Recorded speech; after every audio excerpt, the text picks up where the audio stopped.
Yeah, I didn't know if they have connectivity or not. Let me just say a word after having a session with some of the protest organizers, not just in Little Rock, but also from Conway and Hot Springs and Fort Smith, Van Buren, so really across the state. And they came and we had scheduled an hour-long meeting. It went an hour and 45 minutes, and it was very important for them to express to me as governor their frustration, their anger, their disappointment in some areas.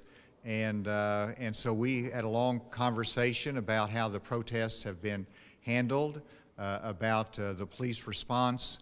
I think once we started also talking about some very concrete steps that should be taken, one of their great concerns is the criminal justice system. It's the training of police, it's the accountability of police. And of course, I have a law enforcement background. I've worked with them. I have great respect for them. I know the dangers they undertake. But it also is important when we see what happens in Minneapolis, but it has happened in the past in Arkansas, that we have the right level of discipline, training, certification for these officers, and whenever they don't do as they should, there should be accountability for that.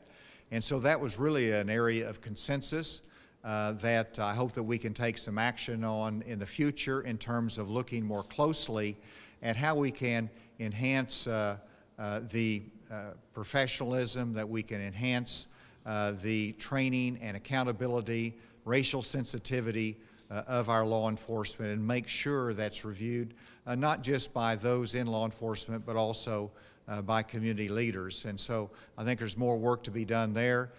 They also asked to meet again, and so I expect that to be scheduled in the future.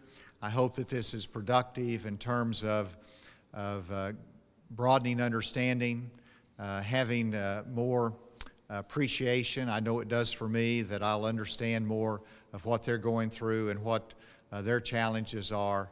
And it was important for me as governor to be there and listen to them today.